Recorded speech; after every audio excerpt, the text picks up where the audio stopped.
صلوات بر محمد و آل محمد، اللہم صلی علی محمد و آل محمد۔ کر رہا ہے راوی بیاں کربلا،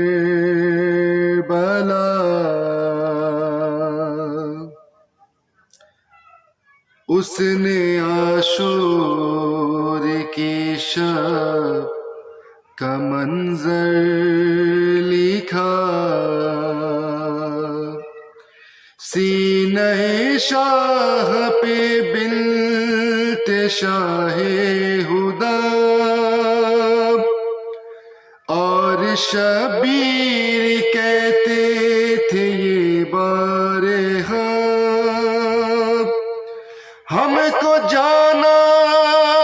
ہے کل کرنے وعدہ وفا، تم پہ آ جائے گا صبر کا مرحلہ، بات ساری سکینہ نے شہ کی سنی، اور جواباً وہ بس اتنا کہتی رہی، اچھا بابا سلانے تو آؤ گے نا، روز چہرہ دکھانے تو آؤ گے نا، اچھا بابا سلانے تو آؤ گے نا، روز چہرہ دکھانے تو آؤ گے نا، بولے شبیر اے میری نور نظر، تم کو کرنا ہے اب شام تک کا سفر، تم کو قیدی بنائیں گے اب اہل شر، بولی شہزادی مجھ کو نہیں کوئی ڈر، تم کہو تم سلانے تو آؤ گے نا، تم کہو تم سلانے تو آؤ گے نا، روز چہرہ دکھانے تو آؤ گے نا،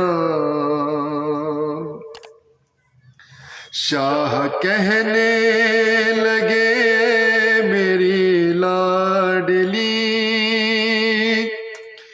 تم پہ آئے گی اب شام غم کی گھڑی، آگ دامن میں ہوگی تمہارے لگی، بولی وہ فکر مجھ کو نہیں ہے کوئی، میرا دامن بجھانے تو آؤ گے نا، میرا دامن بجھانے تو آؤ گے نا، روز چہرہ دکھانے تو آؤ گے نا، اچھا بابا سلانے تو آؤ گے نا، روز چہرہ دکھانے تو آؤ گے نا، مضطرب دل سے کہنے لگے شاہدی، تیری قسمت میں بیٹی سکون اب نہیں، اب تماچے لگائے گا شمر لئی،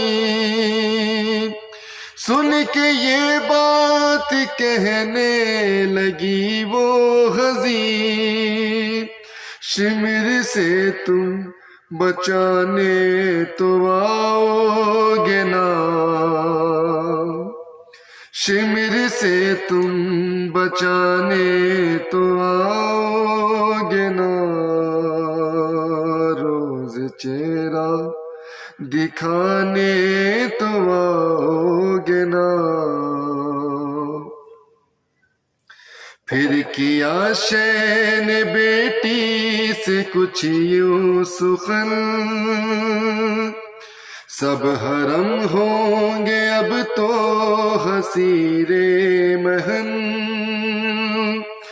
تیرے ہاتھوں میں بھی اب بندھے گی رسن، بولی یہ بات سن کے وہ تشنا دہن، تم گلے سے لگانے تو آؤ گے نا، تم گلے سے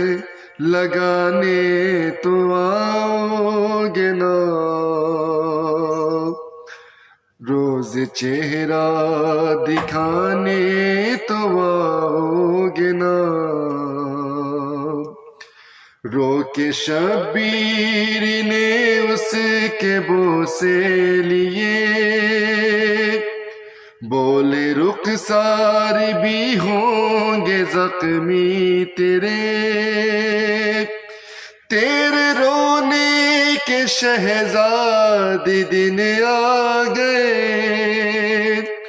بولی تم کیسے دیکھو گے روتے ہوئے، ہاں مجھ کو چپ کرانے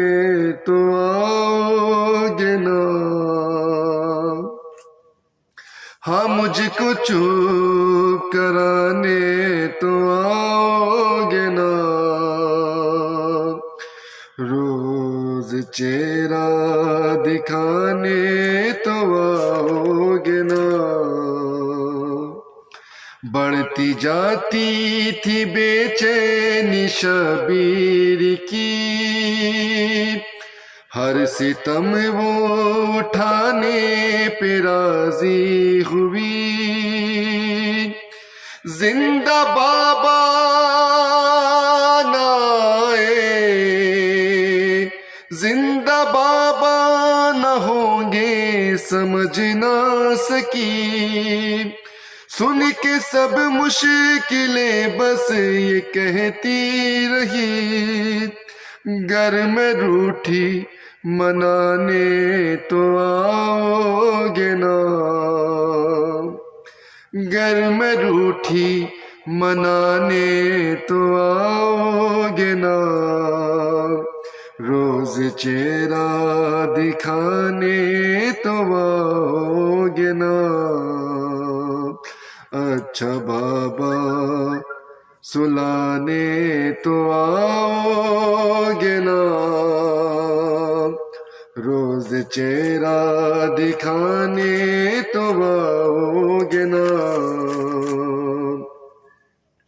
لکھ کے سلمان دل پھٹ رہا ہے میرا، زین جب شاہ والا نے رو کر کہا، اب تو زندان مرقد بنے گا تیرا، بیٹی صابر کی تھی بولی وہ صابرہ، میرا لاشا اٹھانے تو آؤ گے نا، میرا لاشا اٹھانے تو آؤ گے نا، روز چہرہ دکھانے تو آؤ گے نا، اچھا بابا سلانے تو آؤ گے نا، روز چہرہ دکھانے تو آؤ گے نا۔ رحم اللہ من قرأ الفاتحہ۔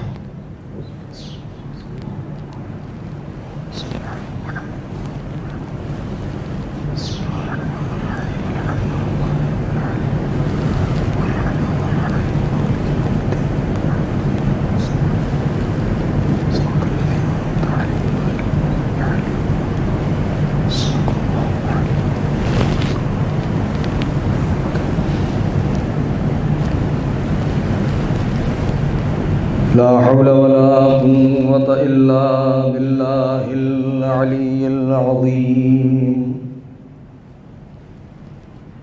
حسبنا الله ونعم الوكيل، نعم المولى ونعم النصير. أعوذ بالله السميع العليم من الشيطان اللعين الرجيم. بسم الله الرحمن الرحيم. الحمد لله الذي لم يتخذ صاحبة ولا ولدا ولم يكن له شريك في الملك ولم يكن له ولي من الذل وكبره تكبيرا.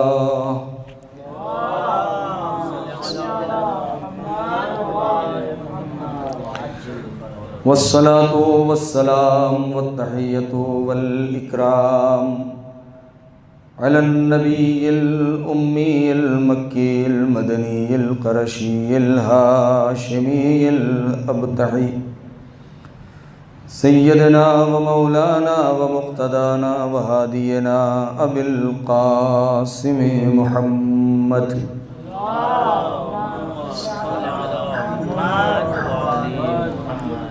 وعلى أهل بيته الطيبين الطاهرين المعصومين المظلومين الذين أذهب الله عنهم الرجس وطهرهم تطهيرا.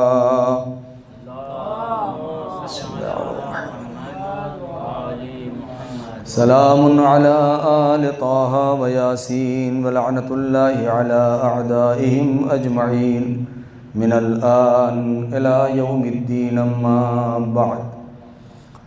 فقد قال الله الحكيم في كتابه الكريم. بسم الله الرحمن الرحيم. إن الذين آمنوا وعملوا الصالحات أولئك هم خير البرية جزاؤهم عند ربهم جنات عدن تجري من تحتها الأنهار خالدين فيها أبدا رضي الله عنهم ورضوا عنه ذلك لمن خشي ربه. صلوات پڑھیں بر محمد و آل محمد.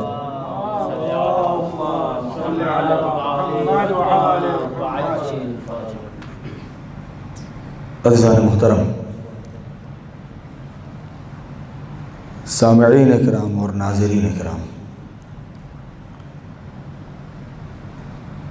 یہ عشر مجالس جس کا آغاز ہو رہا ہے،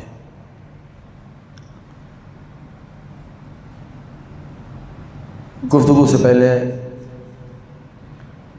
میں آپ تمام حضرات سے یہ التماس کر رہا ہوں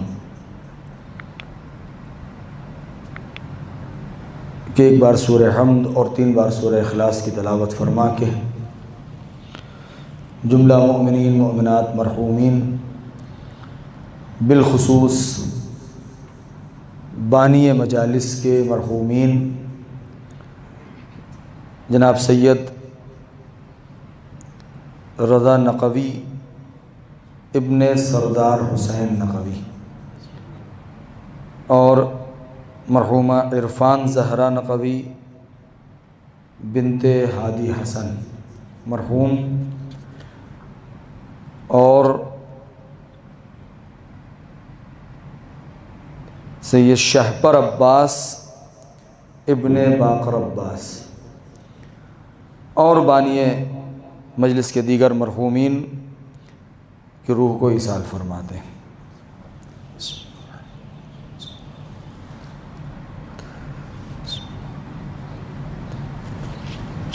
سید سعید رضا نقوی ابن سردار حسین نقوی، عرفان زہرا نقوی بنت ابن ہادی نقوی اور شہپر عباس ابن باقر عباس. بسم اللہ الرحمن الرحیم.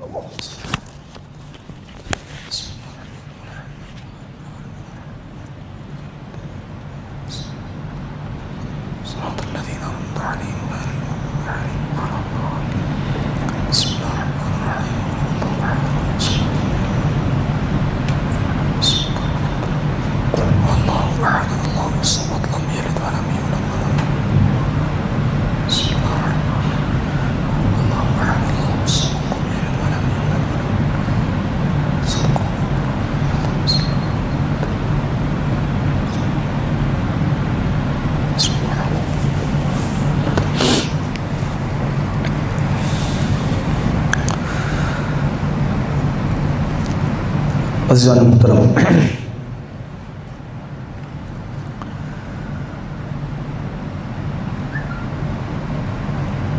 پروردگار عالم کی طرف سے بہت بڑی توفیق ہے، اور یہ ہمارے لیے بھی اور اس عشر مجالس کے جو بانی ہیں ان کے لیے بھی جائے شکر ہے کہ پروردگار عالم نے ایک بار پھر یہ توفیق مرحمت فرمائی کہ ہم مولا کی فرش عزا بچھائیں اور اہل بیت علیہم السلام کا ذکر کریں، فضائل اور مصائب، اور سید کونین کو ان کے لال کا پرسہ دیں۔ دنیا کے جو حالات ہیں ان کو مد نظر رکھتے ہوئے آج ہمارے ساتھ یہ مجبوری پیش آ گئی ہے کہ ہم مجمع عام میں اور ایک جمع غفیر کے سامنے یہ ذکر نہیں کر سکتے، لیکن ایک شکر کا مقام ہے کہ ایسے وسائل آج ہمارے پاس موجود ہیں کہ جس کے ذریعے سے ہم حسینی پیغام اہل بیت علیہم السلام کا جو میسج ہے اسے پوری دنیا تک پہنچا سکتے ہیں۔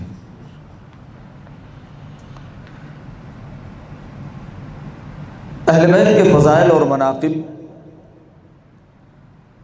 جغرافیائی حد بندیوں کے پابند نہیں ہو سکتے، وہ مجازی حدود اور وہ مجازی خطوط کہ جو اہل سیاست نے ہمارے درمیان کھینچ دیے ہیں، نہ صرف آج بلکہ پوری تاریخ پر اگر نظر ڈالی جائے تو ان جغرافیائی حدود نے کبھی بھی علی کے چاہنے والوں کو نہ علی تک پہنچنے سے روکا اور روک سکی، نہ حسینیوں کو کربلا پہنچنے سے روک سکی، نہ ان کے ذکر پر پابندی عائد کی جا سکی۔ یہ بھی ایک بہت بڑا کمال ہے اور بہت بڑا شرف ہے اور کرامت بھی ہے اور معجزہ بھی ہے۔ میں تھوڑی سی یہ تمہیدی گفتگو جو میں آپ کے سامنے پیش کرنا چاہ رہا ہوں، آج کے جو حالات ہیں اگر اس کو دیکھا جائے تو یہ جس کو ہم مصیبت اور آشوب کا زمانہ سمجھتے ہیں، یہ آشوب کا دور نہیں ہے۔ ایسے ایسے حالات آ چکے ہیں تاریخ میں اہل بیت کے چاہنے والوں پر کہ جس کا ہم تصور بھی نہیں کر سکتے ہیں، جس کو برداشت کرنا، جس کو سمجھنا۔ ایک دور ایسا بھی آیا کہ جب لوگ اپنے بچوں کا نام اہل بیت کے نام پر نہیں رکھ سکتے تھے۔ ایک دور ایسا بھی آیا کہ علی کا نام لے لینے پر سر و تن میں جدائی کر دی جاتی تھی۔ ایک دور ایسا بھی آیا کہ یا حسین کہنے پر بستیاں اجاڑ دی جاتی تھیں۔ لیکن آج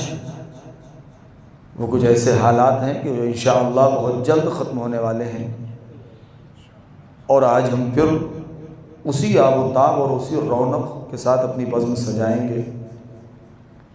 شاید ایک مصلحت ہو، ایک چھوٹی سی بات کی طرف اشارہ ہے، شاید یہ بھی ایک مصلحت ہی ہو کہ اب تک دنیا ان وسائل کی طرف کم متوجہ تھی اور ایسے حالات پیش ہو گئے، پیدا کر دیے گئے کہ جو ان وسائل کی طرف دنیا متوجہ ہو گئی کہ جہاں ایک وقت میں ہم فرش عزا پر بیٹھ کر کے 150 200 500 لوگوں تک اپنی بات پہنچا رہے تھے، تو آج بیک وقت براہ راست لائیو لاکھوں لوگوں تک ہم اپنی بات پہنچا رہے ہیں۔ یعنی ایک طرف دنیا اگر دنیا کی نظر میں یہ سیاست ہو کہ ہم ان کے ذکر پر پابندی لگا دیں گے، بیماری کا بہانہ ہو یا کسی حالات کے کسی بھی تحت کا بہانہ ہو، تو یہ ان کی خام خیالی ہے، نہ یہ ذکر کبھی رکا ہے اور نہ رکے گا انشاءاللہ۔ بہرحال میں تمہید میں زیادہ وقت آپ کا صرف نہ کروں، جو اصل میسج ہے اور جو پیغام ہے جو پہنچانا ہے مجھے اس عشرے میں،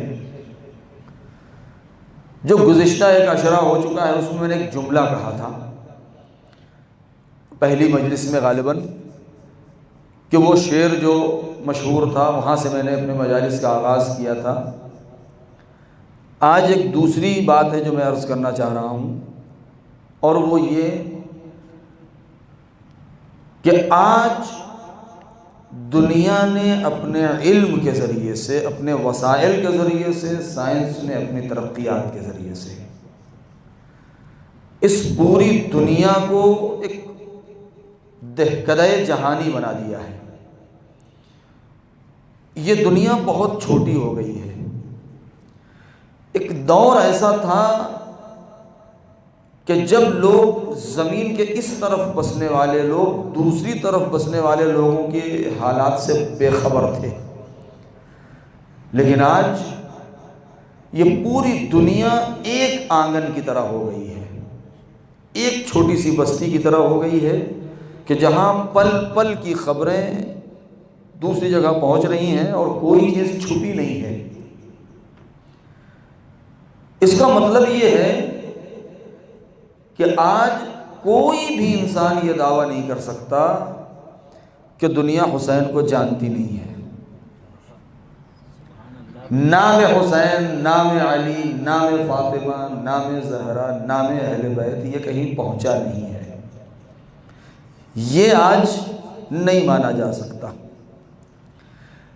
دنیا کا کوئی ایسا جزیرہ نہیں ہے، کوئی ایسا دیہات نہیں ہے، کوئی ایسا شہر نہیں ہے، کوئی ایسا ملک نہیں ہے کہ جہاں نام حسین نہ پہنچا ہو، کربلا کا پیغام نہ پہنچا ہو۔ ضرورت یہ ہے کہ لوگوں نے جان لیا ہے، اب ہماری ذمہ داری ہے کہ ہم انہیں پہچانوا دیں۔ نام سے سب واقف ہو چکے ہیں، بس ان کی معرفت کرانا ضروری ہے۔ اس لیے کہ کربلا سے پہلے واقعہ، کربلا سے پہلے جو دور تھا وہی دور گھوم کے آ رہا ہے۔ ارزشائے دینی کا انکار، اقدار اسلامی کا انکار، اسلامی قدروں کی پامالی، صداقت، سچوں کو جھٹلا دینا، منبروں سے غلط بیانی سے کام لینا، درباروں کا غلط طریقے سے استعمال کرنا، یہ وہ چیزیں ہیں۔ عدالت میں، بھری عدالت میں جھوٹ بولنا اور کسی صدیقہ کو جھٹلا دینا، یعنی وہ جو ظلم اور وہ فتنہ و فساد جو کسی زمانے میں تھا کہ پیغمبر اکرم نے جس کا خاتمہ کیا تھا اور جس صدق و صفا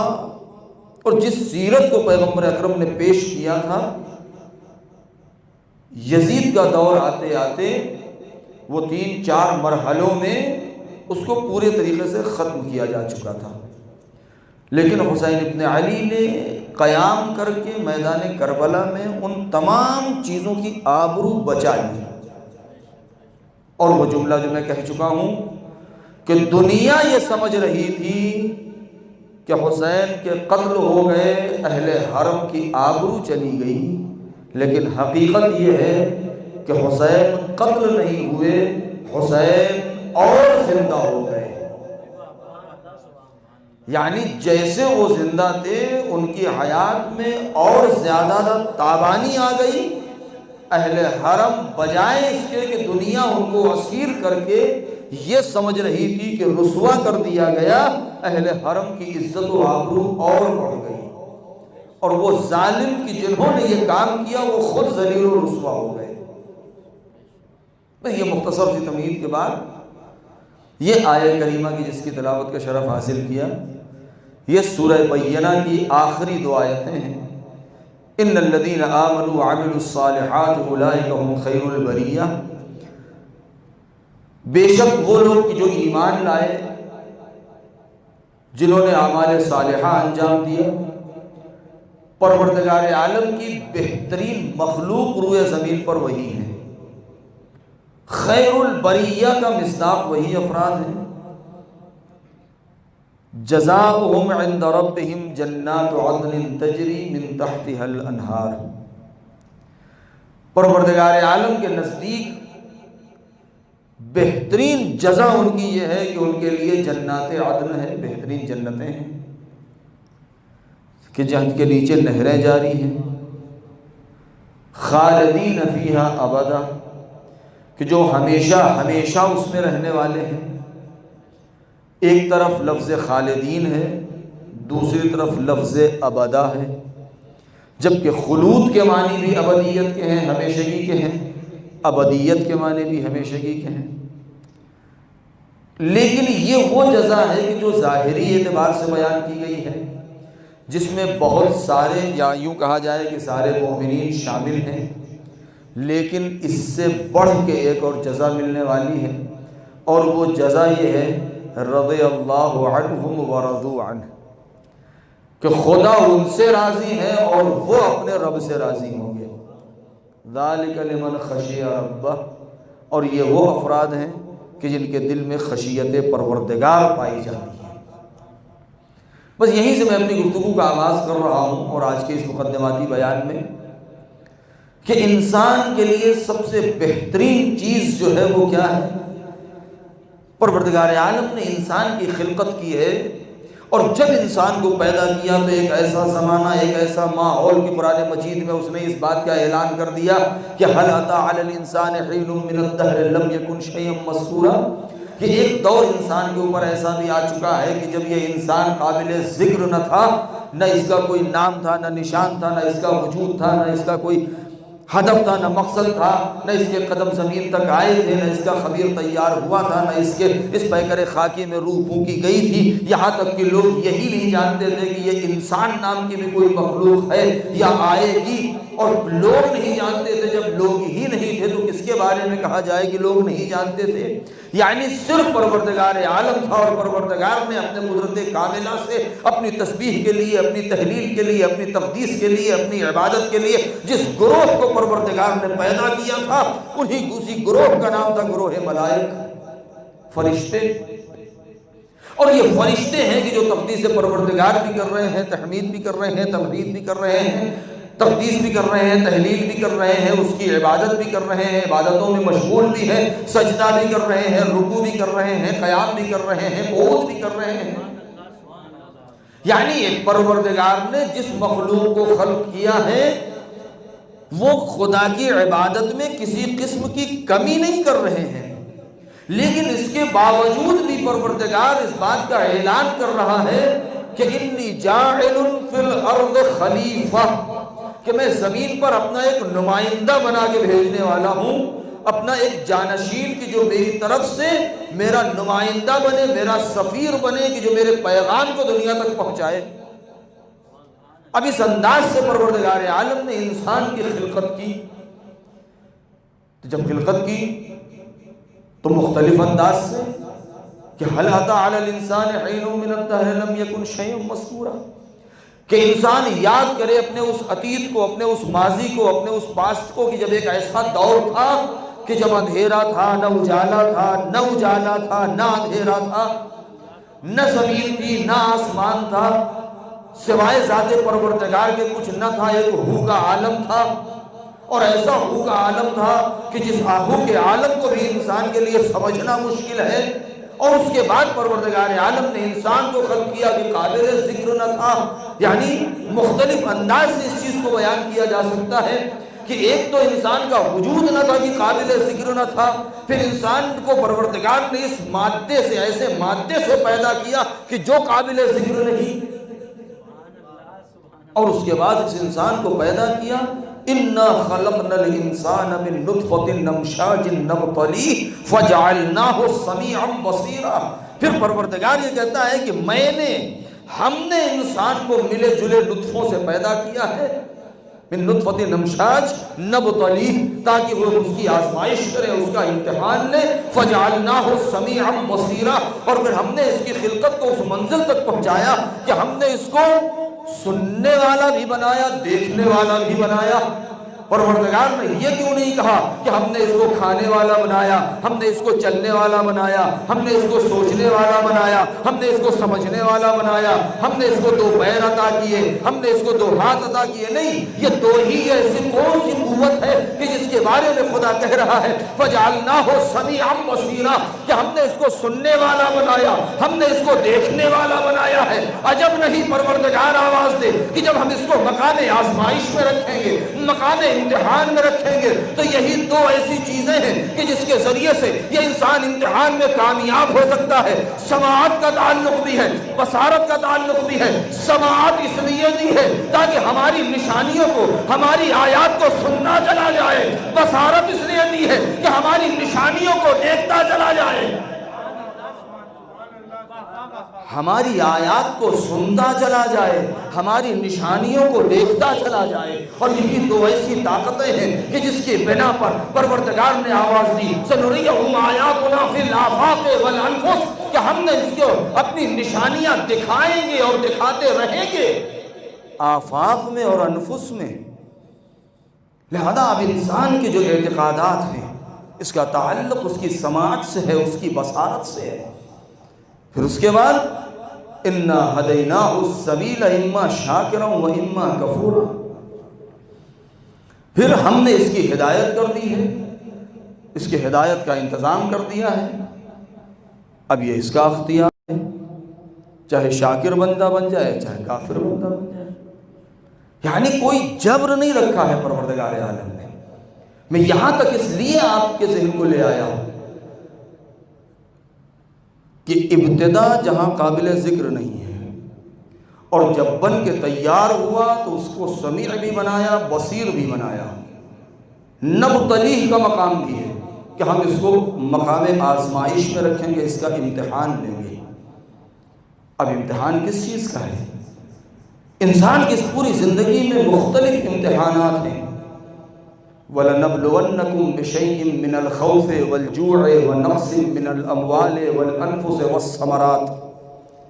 وَبَشِّرِ الصَّابِرِينَ الَّذِينَ إِذَا أَصَابَتْهُم مُّصِيبَةٌ قَالُوا إِنَّا لِلَّهِ وَإِنَّا إِلَيْهِ رَاجِعُونَ۔ ادھر کیا کہا؟ إِنَّا خَلَقْنَا الْإِنسَانَ مِن نُطْفَةٍ أَمْشَاجٍ نَبْتَلِيهِ، ہم مبتلا کریں گے، ہم امتحان لیں گے۔ ادھر وَلَنَبْلُوَنَّكُمْ بِشَيْءٍ، ہم تم کو مبتلا کریں گے کس چیز میں؟ بِشَيْءٍ مِّنَ الْخَوْفِ، تمہیں ڈرائیں گے بھی، مِّنَ الْخَوْفِ وَالْجُوعِ، تمہیں بھوکھا بھی رکھیں گے، وَنَقْصٍ مِّنَ الْأَمْوَالِ، تمہارا مال بھی تباہ ہو جائے گا، تمہاری جان بھی خطرے میں آ جائے گی۔ یعنی یہ انسان کے اوپر جو مصیبتیں آ رہی ہیں، یہ مصیبتیں مقام آزمائش ہیں، مقام امتحان ہے۔ یہیں پر پروردگار عالم ایک طرف نبتلی کہہ کے کہ ہم تمہارا امتحان لیں گے، پھر یہ کہہ رہا ہے کہ ہم نے تمہارے لیے ہدایت کا انتظام کر دیا ہے۔ بہت توجہ، ہم نے تمہارے لیے ہدایت کا انتظام کر دیا ہے، چاہے تم ہمارے کافر بندے بن جاؤ، چاہے تم ہمارے شاکر بندے بن جاؤ۔ اور یہاں پر کیا اعلان ہو رہا ہے کہ وَلَنَبْلُوَنَّكُمْ بِشَيْءٍ مِّنَ الْخَوْفِ وَالْجُوعِ وَنَقْصٍ مِّنَ الْأَمْوَالِ، کہ ہم نے تم کو مبتلا کیا ہے، ہم تم کو مبتلا کرتے رہیں گے، کبھی بھوکھا رکھیں گے، کبھی پیاسا رکھیں گے، کبھی تمہارا مال تباہ ہوگا، کبھی تمہاری جان خطرے میں آ جائے گی۔ اور اس کے بعد وَبَشِّرِ الصَّابِرِينَ الَّذِينَ إِذَا أَصَابَتْهُم مُّصِيبَةٌ، کہ جب لوگوں کے اوپر مصیبت آئے اور مصیبت میں مبتلا ہو تو بجائے اس کے کہ وہ گریہ کریں، جزا و فضا کریں، فریاد کریں، آپس میں ایک دوسرے سے کہیں اور بیان کریں، دنیا میں کسی سے مدد مانگیں، بہترین چیز یہ ہے کہ قالوا انا للہ وانا الیہ راجعون، کہ ہم پروردگار کے لیے ہیں، اسی کی بارگاہ میں جانے والے ہیں۔ یہ بشارت کس چیز کی ہے؟ وبشر الصابرین، اے میرے پیغمبر آپ صبر کرنے والوں کو بشارت دے دیجئے، خوشخبری دے دیجئے۔ یہ خوشخبری کس چیز کی ہے؟ صبر کرنے والوں کو کس چیز کی خوشخبری دی جا رہی ہے؟ اولئک علیہم صلوات من ربہم ورحمہ، کہ پروردگار عالم کی طرف سے ایسے ہی افراد وہ ہیں کہ جن کے اوپر درود بھی ہے، صلوات بھی ہے، سلام بھی ہے، اور انعام جنت بھی ہے، انعام کوثر بھی ہے۔ صلوات پڑھے بر محمد و آل محمد۔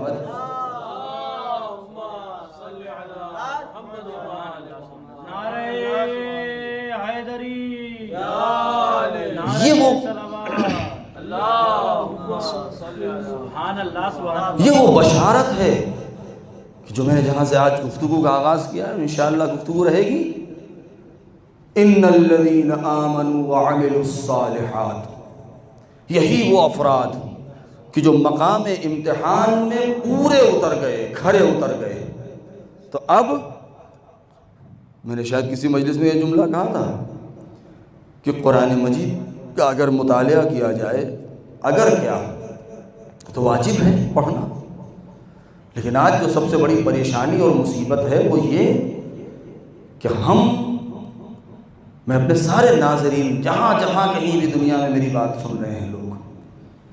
یہ بات ہے کہ جو حقیقت ہے اور کہنا بھی چاہیے اور ضروری ہے، اور حق منبر یہی ہے کہ ان باتوں کو کہا جائے۔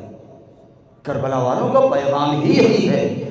منبر پر آنے کے بعد اپنی ذاتی گفتگو نہ کیا جائے۔ میں ایک جملہ کہنا چاہتا ہوں، منبر پر آنے کے بعد جو چیز واجب ہے اور فرض ہے وہ یہ کہ ہم یہ نہ دیکھیں کہ نیچے والے کیا سننا چاہتے ہیں، ہم یہ دیکھیں کہ اوپر والا ہم سے کیا کہلوانا چاہتا ہے، صاحب منبر ہم سے کیا تقاضا کر رہا ہے۔ آج سب سے بڑی پریشانی یہ ہے کہ لوگ اگر سب سے زیادہ کسی سے چیز سے دور ہیں تو وہ ہے قرآن، کہ جس کی تلاوت کی اتنی زیادہ تاکید کی گئی ہے۔ آج لوگوں کے یہاں دوسری چیزیں سب سجی ہوئی رکھی ہیں، لیکن اگر گھر میں کوئی چیز نہیں ہے اور سب سے زیادہ ڈھونڈ کے کوئی چیز نکالی جاتی ہے تو وہ قرآن، جبکہ وہ قرآن وہ ہے جو انسان کے زندگی کا جز بن جانا چاہیے، انسان کی زندگی کا حصہ ہو، تب انسان کمال تک پہنچ سکتا ہے اگر پہنچنا چاہے تو، ورنہ اگر قرآن سے دور ہو گئے تو انسان بھٹک جائے گا۔ آج یہ ہزار قسم کی جو مشکلات اور پریشانیاں آج جو عائد ہو رہی ہیں، یہ قرآن سے دوری کا نتیجہ ہے۔ اہل بیت کیا اس بات پر راضی ہیں؟ بھائی دیکھیں، عملی صورت میں بات تلخ ہے، بات بہت کڑوی ہے، لیکن بہرحال بیان کرنا ہے۔ عملی اعتبار سے اگر ہم نے فرش عزا بچھایا، ہم نے مجلس کیا، ہم نے ماتم کیا، اس کا ہمیں اجر ملے گا، اس میں کوئی شک نہیں، لیکن ہم یہ نہ کہیں کہ فلاں نے اہل بیت کو چھوڑ دیا اور قرآن کو لے لیا۔ عملی اعتبار سے ہم بھی تو دیکھیں کہ ہم نے اہل بیت کو تو لیا ہے، تو قرآن کو کتنا ہم نے چھوڑا ہے، کتنا لیا ہے۔ عملی اعتبار سے ایسا نہ ہو کہ ہم اہل بیت کو اپنے ساتھ لیے ہوئے ہیں تو قرآن ہمارے ہاتھ سے نکل جائے اور ہم چھوڑ دیں۔ اسی لیے کہا گیا افلا یتدبرون القرآن، تم قرآن میں تدبر کیوں نہیں کر رہے ہو، قرآن میں غور و فکر کیوں نہیں کر رہے ہو۔ لہذا پروردگار عالم، میں اپنی بات سے دور نہ ہو جاؤں اپنے مقصد سے، کہ جو اس میں اعلان ہوا کہ ہم نے انسان کی ہدایت کر دی ہے، اب یہ چاہے کافر بندہ بن جائے چاہے شاکر بندہ بن جائے، اور پروردگار نے انسان کو سمیع بھی بنا دیا، بصیر بھی بنا دیا۔ ان الذین آمنوا وعملوا الصالحات، وہ لوگ کہ جو صاحبان ایمان ہیں، جو ایمان لے آئے اور جنہوں نے اعمال صالحہ انجام دیے، اولئک هم خیر البریہ، وہ افراد وہ ہیں کہ جو بہترین مخلوق ہیں پروردگار کی، ان کی جزا جنات عدن ہے۔ اب یہاں پر ٹھہر کے ایک دو باتیں آگے کر دوں۔ جنات عدن کہ جو اس کو بعنوان جزا بیان کیا گیا ہے، بعنوان انعام بیان کیا گیا ہے، پروردگار عالم کی شان اس بات سے کہیں اجل اور بلند و بالا ہے کہ اس کی عبادت کسی چیز کی لالچ کی بنا پر کی جائے، ورنہ پروردگار عالم اگر صرف یہ کہہ دیتا کہ تم ہماری عبادت کرو، کسی جزا اور انعام کا اعلان نہ کرتا، تو بھی حق بندگی یہ ہے کہ اس کے سامنے سر جھکا دیا جائے۔ لیکن مزاج بشریت کو جانتے ہوئے کہ انسان دنیا میں کوئی بھی کام انجام نہیں دیتا مگر دو وجہ سے، یا تو انسان کوئی کام کرتا ہے تو لالچ کی بنا پر یا خوف کی بنا پر، یا انسان کوئی کام انجام دیتا ہے تو خوف کی بنا پر یا لالچ کی بنا پر۔ ایک باپ اپنے بیٹے سے کوئی بات کرتا ہے تو بیٹا اس کا حکم اس لیے مانتا ہے کہ اگر ہم یہ کام نہیں کریں گے تو باپ ناراض ہو جائے گا، لہذا ڈر کے مارے وہ کام کرتا ہے۔ ایک انسان نوکری کر رہا ہے تو وہ اس لالچ میں کہ اگر ہم یہ کام کریں گے نہیں تو ہمیں پیسے نہیں ملیں گے تو ہماری زندگی کا خرچ کیسے چلے گا۔ لہذا یہ دو ہی چیزیں ہیں کہ جس کی بنا پر انسان کوئی بھی کام انجام دیتا ہے۔ مزاج بشری یہ ہے، فطرت بشری کا تقاضا یہ ہے کہ انسان کے قدم کسی بھی کام کے لیے آگے اسی وقت بڑھتے ہیں جب اس کے اندر یا تو خوف ہو یا تو لالچ ہو۔ اب اگر عبادت کا تقاضا کر دیا گیا ہوتا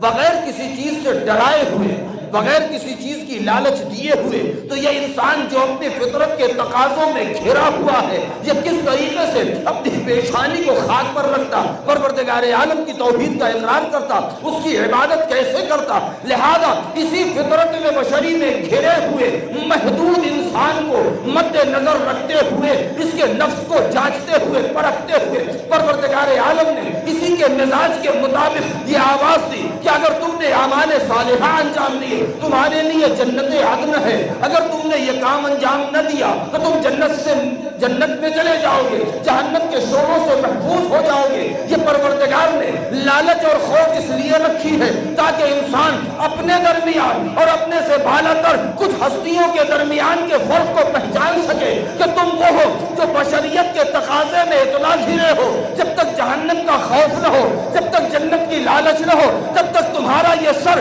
سجدگاہ تک نہیں جائے گا۔ لیکن کچھ ہستیاں ایسے بھی ہیں کہ جن کو نہ جنت کی ضرورت ہے نہ جہنم کے خوف کی ضرورت ہے، جب وہ سر سجدہ خالص میں رکھتے ہیں تو آواز دیتے ہیں الہی ما عبدتک خوفا من نارک ولا طمعا لجنتک، اے میرے پروردگار میں نے تیری عبادت جہنم کے خوف سے نہیں کی، جنت کی لالچ میں نہیں کی، بلکہ تجھے عبادت کے لائق پایا ہے اس لیے تیری عبادت کر رہا ہوں۔ صلوات پڑھیں بر محمد و آل محمد۔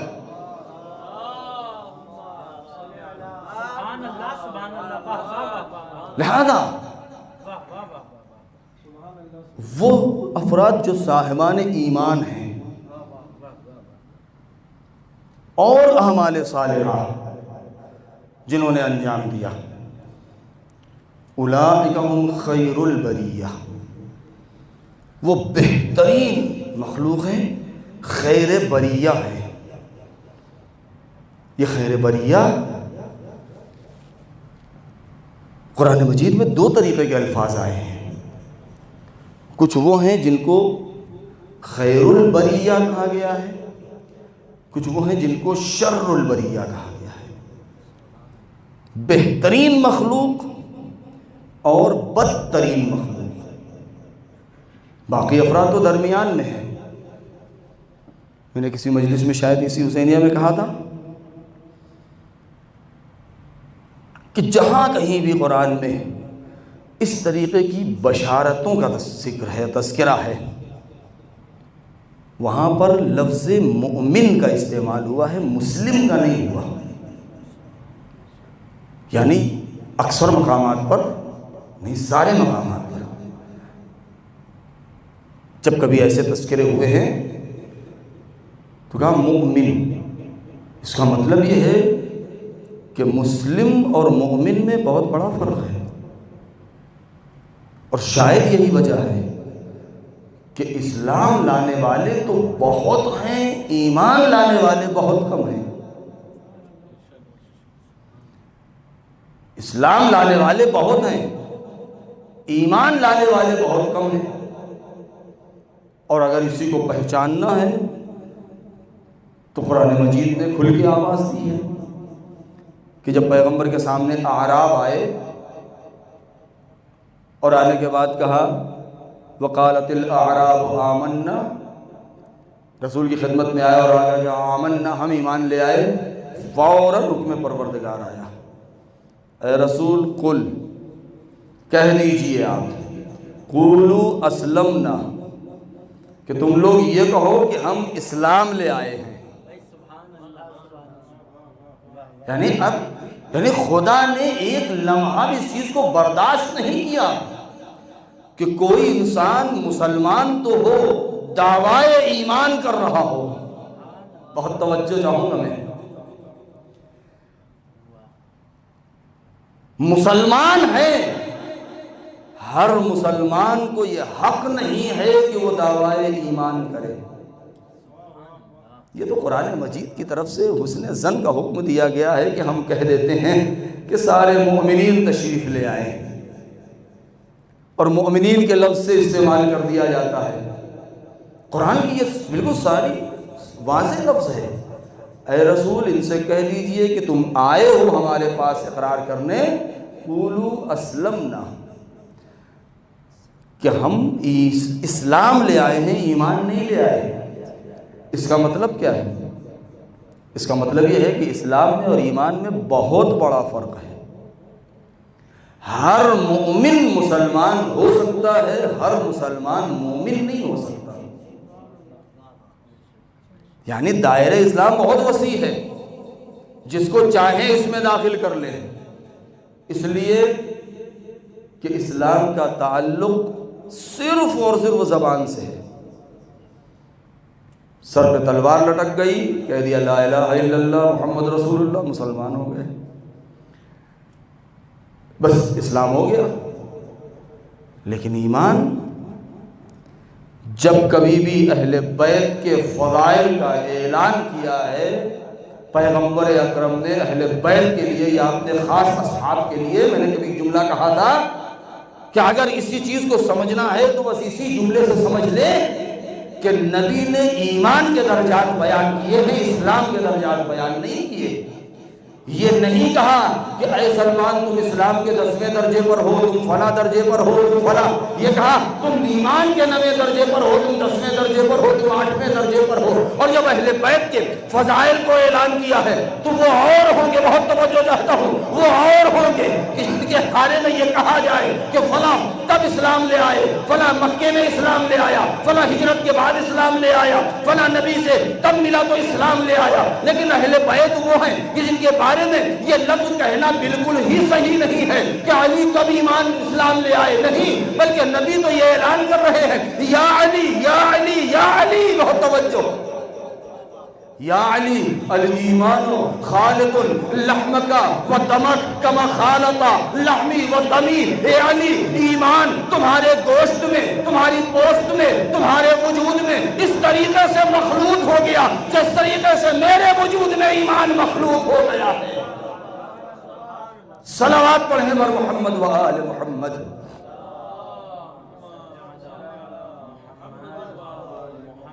مومن بن جانا اور ہے، عین ایمان بن جانا اور ہے۔ بلکہ میں یہ جملہ کہوں کہ اہل بیت عین ایمان ہیں، پیکر ایمان ہیں، انہی کے ایمان پر کوئی ایمان لے آئے تو وہ مومن بنے۔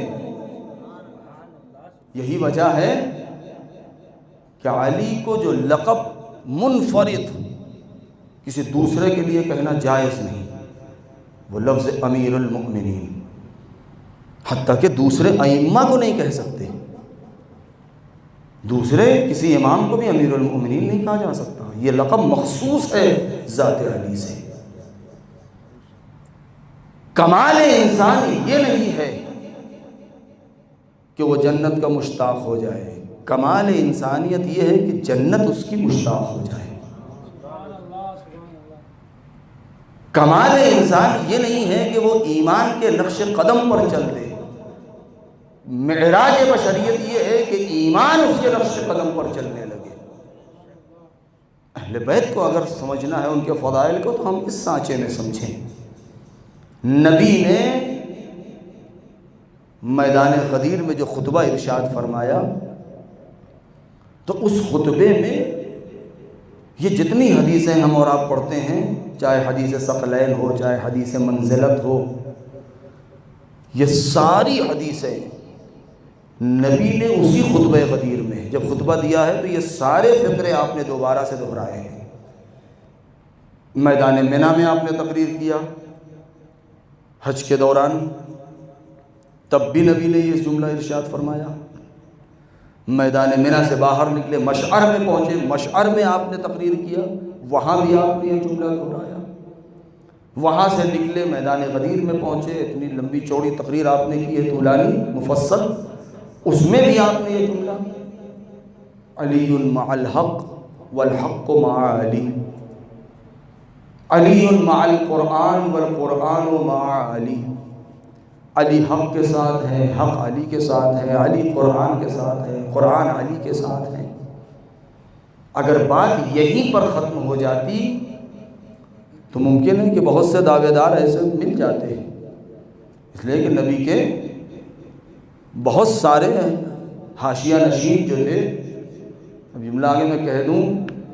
کہ یہی فرق ہے علی میں اور دوسروں میں، دوسرے حاشیہ نشین ہیں، علی جانشین ہیں۔ ایک صلوات پڑھیں ور محمد وآل محمد۔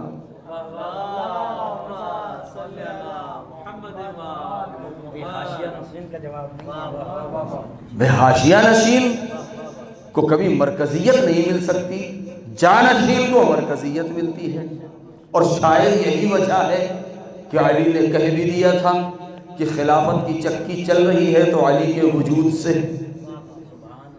ورنہ اگر علی کا وجود درمیان سے ہٹ جائے نہ کسی کی سلطنت چل سکتی ہے، نہ کسی کی خلافت چل سکتی ہے، نہ کسی کی ملوکیت چل سکتی ہے۔ اور اس کی سب سے بڑی دلیل یہ ہے کہ لوگوں نے اپنی پوری زندگی جب کبھی ٹھوکر لگی تو یہی کہا یا علی یا علی، جب کہیں علمی میدان میں پھنسے تو کہا یا علی، جب کہیں آبرو اور عزت داؤں میں لگ گئی تو کہا یا علی۔ اور یہی وجہ ہے کہ بار بار کہتے رہے کہ اگر علی نہ ہوتے تو میں مر گیا ہوتا، میں رسوا ہو گیا ہوتا، میں ذلیل ہو گیا ہوتا۔ ارے تم کیا علی کو ذلیل کرو گے اور علی کے فضائل کو گھٹاؤ گے، اور دنیا کیا علی کو رسوا کرے گی؟ علی تو اس عزیز کا نام ہے، اس صاحب عزت کا نام ہے کہ جو دوسرے بھی آئے در علی پر تو ان کی آبرو بچ جائے، دوسرے بھی در علی پر آئیں تو ان کی آبرو محفوظ ہو جائے۔ لہذا ان الذین آمنوا وعملوا الصالحات اولئک هم خیر البریہ، یہ روایت مختلف راویوں سے ہے، من جملہ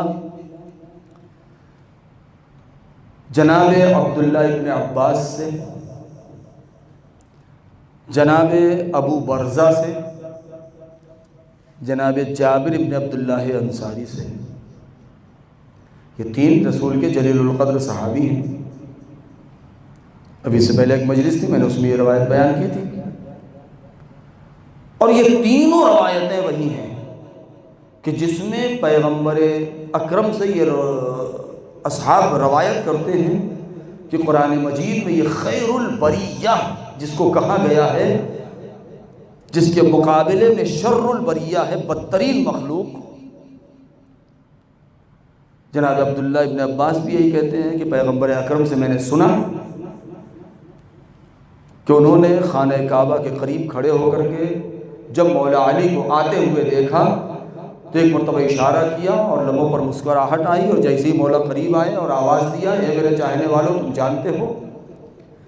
کیا میں تمہیں بتاؤں کہ خیر البریہ کون ہے؟ پروردگار کی زمین کے اوپر سب سے بہترین مخلوق کون ہے؟ شاہکار خلقت قدرت کون ہے؟ لوگوں نے کہا کہ یا رسول اللہ ہم تو منتظر ہیں، ہم تو تشنع علم ہیں، بتائیے۔ ایک مرتبہ مولا علی کی طرف اشارہ کیا اور اشارہ کرنے کے بعد آواز دیا ان ھذا وشیعتہ ہم خیر البریہ، اگر تمہیں اچھی مخلوق کو دیکھنا ہے تو اتنا یاد رکھو یہ علی اور اس کے شیعہ ہی روئے زمین پر بہترین مخلوق ہیں۔ جو بھی علی کی دشمنی میں قدم آگے بڑھائے یا شیعوں کا دشمن بن جائے وہی پروردگار کی بدترین مخلوق بن کے سامنے آئے گا۔ ایک صلوات پڑھیں بر محمد و آل محمد۔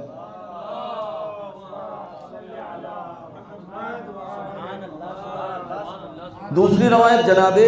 ابو برزہ، وہ بھی یہی کہتے ہیں کہ میں نے رسول کو کہتے ہوئے سنا ہے، اصحاب کے مجمع میں انہوں نے کہا کہ ان علی و شیعتہ هم الفائزون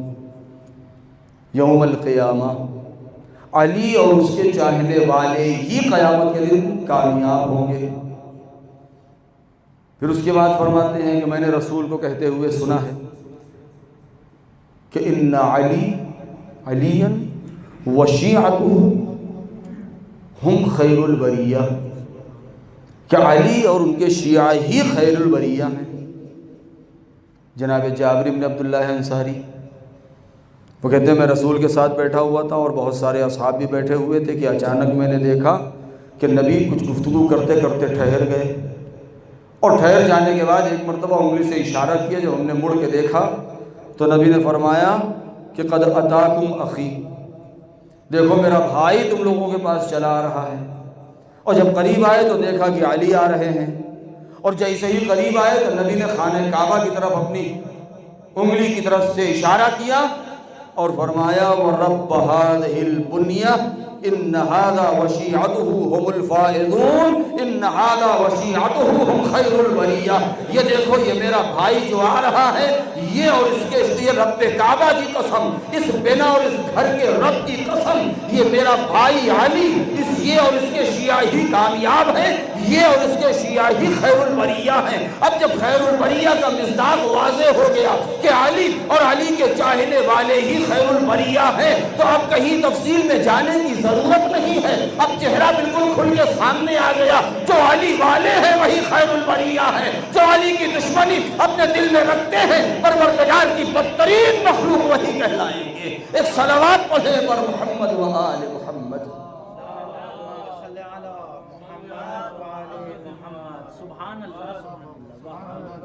یہ وہ روایتیں ہیں جس کو میں نے آج مقدمے کے طور پر آپ کی خدمت میں عرض کیا۔ اس سے بڑا طبقہ کیا ہے؟ رضی اللہ عنہم ورضوا عنہ، کہ خدا ان سے راضی اور وہ اپنے رب سے راضی۔ یہ بہت سخت مرحلہ ہے۔ ہر انسان اپنے نفس کا حال جانتا ہے، لیکن خدا کی مرضی کے بارے میں کون جانتا ہے کہ خدا بھی اس سے راضی ہے؟ کون اس بات کی ضمانت لے سکتا ہے؟ کوئی اس بات کی ضمانت نہیں لے سکتا۔ اگر اس میدان میں آئے کوئی بھی انسان کتنا ہی اپنے نفس کو پاکیزہ کیوں نہ بنا لے، مگر اس مقام تک پہنچ جانا کہ اس کا اس نفس اس قابل ہو جائے کہ پروردگار عالم اس کو خرید لے اور اپنا نفس کہہ دے، اس مقام تک پہنچنا ہر انسان کے بس کی بات نہیں ہے۔ لہذا یہ صحرا بھی علی کے سر، جس میدان میں بھی دیکھا جائے اہل بیت علیہ السلام، کیوں؟ وجہ کیا ہے؟ طہارت، صداقت، دیانت، فضائل، کمالات، مناقب، اہل بیت کے در کو چھوڑ کر کے یہ کہیں اور ملنے والا نہیں ہے۔ یہ سب یہ جتنے بھی اچھائیاں ہیں ان کا مرکز در اہل بیت ہے۔ آج دنیا میں جو چاروں طرف ایک واویلا مچی ہوئی ہے، ایک ہنگامہ ہے، یہ صرف در اہل بیت کو چھوڑ دینے کا نتیجہ ہے۔ میں نے کسی مجلس میں عرض کیا تھا کہ اگر صرف، اور میں کیا، دنیا کے جو بڑے بڑے جو مفکرین گزرے ہیں کہ جن کے ہاتھ میں دنیا کی کمان ہے، آج بھی اور کل بھی، یعنی گزشتہ زمانے میں بڑے بڑے جو اسکالر گزرے ہیں، محققین گزرے ہیں، صاحبان فکر و نظر، کہ جن کے ہاتھ میں دنیا کی پوری سیاست ہے، ان لوگوں کے بیانات ہیں۔ یہ اور بات ہے کہ وہ چھپا رہ جاتے ہیں، کوشش کرتے ہیں کہ چھپانے کی، کہ یہ آشکار نہ ہونے پائے، ورنہ ان لوگوں کے بیانات پڑھیں اس وقت تو، آج تو انٹرنیٹ کا دور ہے، سب چیزیں موجود ہیں حوالے کے ساتھ، کہ علی کے اس 4 سالہ دور، 4.5 سالہ دور کو کہ جو مولا نے حکومت کی ہے، اگر رسول کے بعد بلا فاصلہ، تو بلا فاصلہ ہم تو مانتے ہی ہیں بلا فصل، کیونکہ جو بلا فصل نہ مانے اس کو تو ہم مسلمان ہی نہیں مانتے ہیں پہلی بات تو، اس لیے کہ علی اور رسول کے درمیان میں اگر کوئی فاصلے کا قائل ہو گیا، اس کا مطلب اس نے دین کو ٹکڑے کر دیا۔ اگر بلا فاصلہ رسول کے بعد علی کو حق حکومت دے دیا گیا ہوتا تو قسم خدا کی علی اس زمانے میں کہ جب سب کچھ بالکل آمادہ ہے، تیار ہے، اصحاب کا مجمع ہے، مسلمان ہو چکے ہیں، فتوحات ہو رہی ہیں، رسول کا کلمہ پڑھنے والے سب ہیں، تو ایسی حکومت ہوتی کہ شاید آج اس زمین پر طاغوت کا نام نشان نہ ہوتا، لیکن وہ 25 سال تک جو محروم رکھا گیا، تو اس 25 سال کی محرومی کی وجہ سے پھر وہ 4.5 سال 5 سال کا جو دور علی کو ملا، اس میں بھی 3 جنگیں تحمیل حمل کر دی گئیں اور زبردستی مولا کے اوپر لاد دی گئیں اور آپ کو مشغول رکھا گیا۔ اس کے باوجود بھی بڑے بڑے اہل سیاست یہ کہتے ہوئے نظر آ رہے ہیں کہ تاریخ بشریت میں جیسا وہ 4 سال کا دور عدالت علی کا اور حکومت کا گزرا ہے، ویسا دور شاید اب نہ آ پائے، اس کی کوئی مثال نہیں ہے۔ میں ایک جملہ کہنا چاہتا ہوں میں آخر کلام میں، آج پوری دنیا میں جو سب سے بڑی جو آوازیں اٹھ رہی ہیں، ہم اور آپ دیکھ رہے ہیں، ذرا سا کسی ملک میں کسی جگہ ذرا سا کچھ اوپر نیچے کچھ ہوا، ظلم ہو گیا، جو ظلم ہے اس کو ظلم نہیں کہا جا رہا، جہاں ظلم نہیں اس کو ظلم بتا کے کہ حقوق بشر کی پامالی ہو رہی ہے۔ آج جو سپر پاورز طاقتیں ہیں بڑی بڑی، سب سے زیادہ حقوق بشر کی پامالی انہی کے ہاتھوں ہو رہی ہے۔ امریکہ ہے، اسرائیل ہے، برطانیہ ہے، یہ وہ طاقتیں ہیں کہ جہاں پر کہ جو پورے دنیا میں جنہوں نے سب سے زیادہ سامراجی طاقتیں کہ جنہوں نے پوری دنیا میں سب سے زیادہ ظلم کیا ہے، لہذا ایک آواز اٹھنے لگتی ہے کس کی طرف سے؟ حقوق بشر، سازمان حقوق بشر، ہیومن رائٹس آرگنائزیشن جو ہے کہ جو دفاع کرتے ہیں۔ اگر یہ صرف ان 4 سال کا مطالعہ کر لیں، ان کا دعویٰ یہ ہے کہ دنیا میں بھوکمری نہیں ہونی چاہیے، کوئی بھوکا نہیں رہنا چاہیے، کوئی پیاسا نہیں رہنا چاہیے، کوئی غریب نہیں رہنا چاہیے، پتہ نہیں کون سی سیاست ہے یہ، کون سا سسٹم ہے، کون سا قانون ہے کہ پروردگار عالم نے اپنی نعمتوں کو زمین کے سینے میں بھر دیا ہے، زمین میں کسی چیز کی کوئی کمی نہیں ہے، اس کے بعد بھی آج جو غربت نظر آ رہی ہے،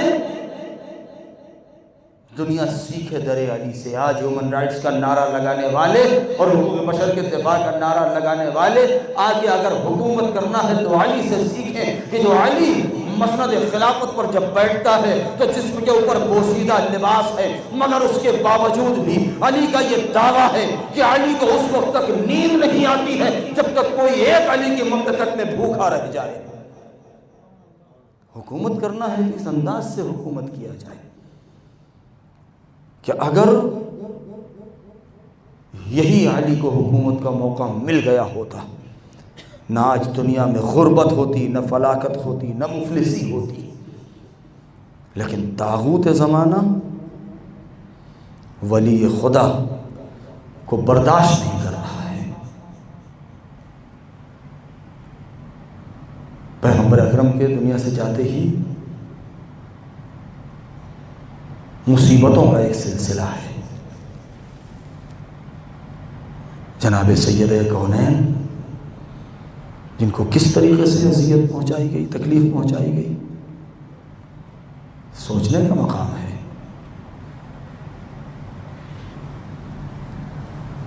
وہ اکلوتی بیٹی، آج لوگ اعتراضات کرتے ہیں، اشکالات کرتے ہیں، تعجب ہے اس بات کے اوپر کہ آج وہی افراد کہ جو در سیدہ پر بیوی کے گھر کو جلانے آئے تھے، آج انہی کا لوگ دفاع کرنے کے لیے اٹھ کھڑے ہوئے ہیں۔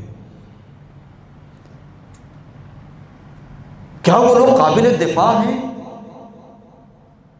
کیا دنیا کے کسی عدالت میں بھی ان کا دفاع کیا جا سکتا ہے؟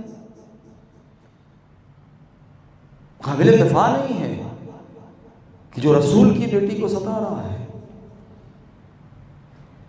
اور یہ ظلم کی بنیاد روز وفات پیغمبر، کہ جب ایک طرف بیٹی ابھی اپنے باپ کے غم میں ہے، بیٹی ابھی سوگ نشین ہے، ابھی غمزدہ ہے،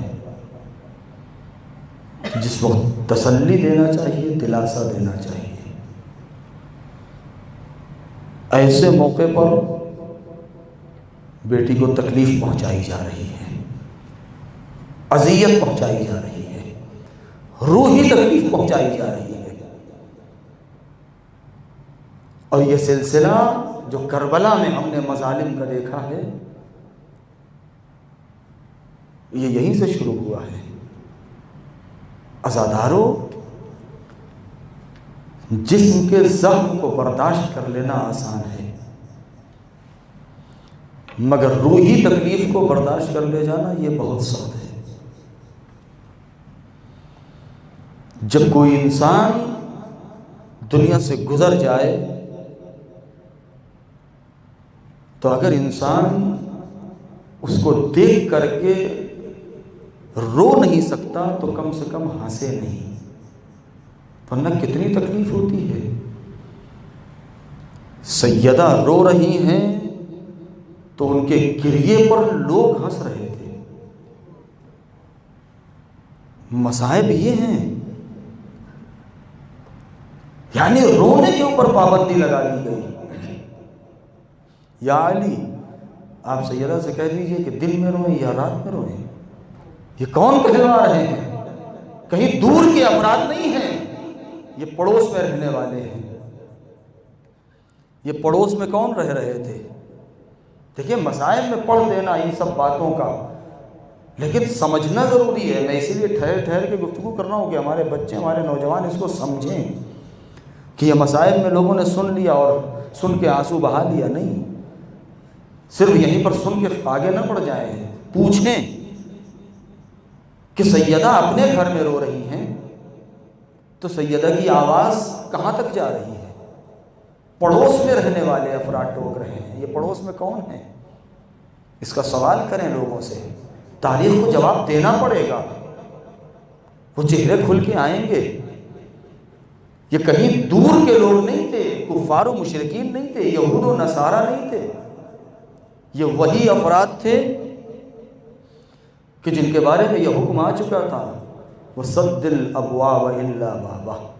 یہ مسجد النبی کے چاروں طرف جنہوں نے اپنے گھر بنائے تھے، جنہوں نے اپنے اپنے دروازوں کو مسجد میں کھول رکھا تھا، یہ وہی افراد تھے کہ جن کے دروازوں کو بند کر دیا گیا تھا۔ یہ وہی افراد تھے جو مکے سے کچھ ہجرت کر کے آئے تھے، یہ وہی افراد تھے کہ جو مدینے میں آ کے آباد ہو چکے تھے، کلمہ پڑھ چکے تھے۔ آج وہی افراد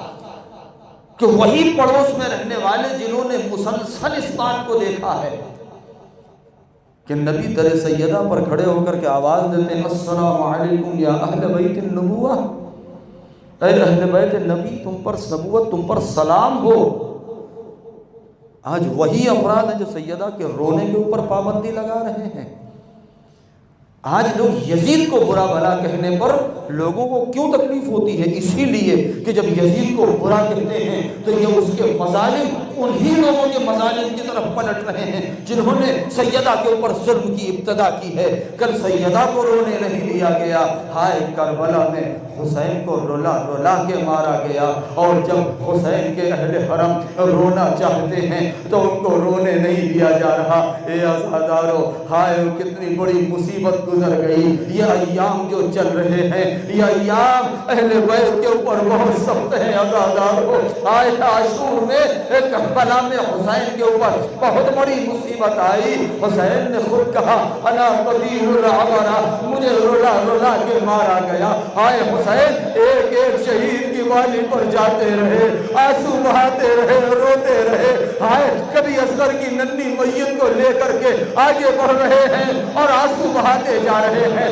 کبھی جوان کے سینے سے مرچی کا پھل کھینچ رہے ہیں تو رو رہے ہیں۔ آئے حسین کبھی اپنے بچپن کے دوست حبیب کے سرحانے پہنچے تو رو دیے۔ آئے حسین صبح سے شام تک یا روتے رہے یا میتوں کو اٹھاتے رہے، لیکن ہائے کوئی اس دکھیاری بہن کے دل سے پوچھے کہ جو اپنے بھائی پر رو نہ سکی۔ آئے جب زینب رونا چاہتی ہے، آئے شبر تازیانہ لے کر کے آگے بڑھ رہا ہے، سید سجاد رونا چاہتے ہیں تو رونے نہیں دیا جا رہا۔ کوئی اس بچی کے دل سے پوچھے کہ جو شبر کے تماچے کھا رہی ہے مگر رونا چاہتی ہے تو شبر رونے نہیں دے رہا۔ اے عزادارو، آئے کتنا سخت وہ منظر تھا اور کتنی سخت وہ منزلیں تھی کہ جب 11 محرم کو یہ لٹا ہوا قافلہ ارے شہداء کی میتوں کے پاس سے گزرا ہے۔ ارے مورخ کربلا کہتا ہے کہ میں نے وہ منظر دیکھا کہ جب سید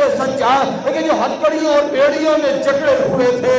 جنہوں نے اپنے باپ کے ارے سر کو نیزے کے اوپر دیکھا ہے، جب ایک مرتبہ یہ قافلہ شہداء کے درمیان سے گزارا گیا اور سید سجاد کی نظر اپنے باپ کے بے گور و کفن میت پر پڑی، چہرے کا رنگ متغیر ہو گیا۔ ارے زینب آگے بڑھی، اے بیٹا سید سجاد، ارے ابھی اپنے آپ کو سنبھالو، ابھی کوفہ و شام کی منزلیں باقی ہیں۔ ارے اس عابد بیمار نے کوفہ و شام کے مناظر کیسے دیکھا ہوگا کہ جہاں سیدانیہ بے مقنع و جانان منادی ندا دے رہا ہو، اے تماشا دیکھنے والوں دیکھو یہ نبی زادیاں ہیں جو بے مقنع و چادر لائی جا رہی۔ وَسَيَعْلَمُ الَّذِينَ ظَلَمُوا أَيَّ مُنْقَلَبٍ يَنْقَلِبُونَ۔ الہی بحق الزہرا وَأَبِيهَا وَبَعْلِهَا وَبَنِيهَا وَسَرِّ الْمُسْتَوْدَعِ فِيهَا، پروردگار ہمارے اس مختصر سی عزا کو قبول فرما، پالنے والے ہمارے والدین اور تمام مرحومین کے گناہوں کو بخش دیں، سارے مؤمنین کو اپنے حفظ و امان میں رکھ۔ پروردگار یہ وبا جو دنیا میں پھیلی ہوئی ہے اس کا خاتمہ فرما، سارے جو مؤمنین ہیں ان کی حفاظت فرما، جو بیمار ہیں ان کو شفاء کامل و عاجل مرحمت فرما۔ پروردگار بانیان مجلس کی توفیقات میں اضافہ فرما، جو ان کے مرحومین ہیں ان کو غریق رحمت فرما۔ پروردگار پرچم اسلام کو سر بلند فرما، پرچم کفر و نفاق کو سر نگوں فرما، ہمارے امام کے ظہور میں تعجیل فرما، ہمیں ان کے جانثاروں میں شمار فرما۔ ماتم یا حسین یا حسین یا حسین۔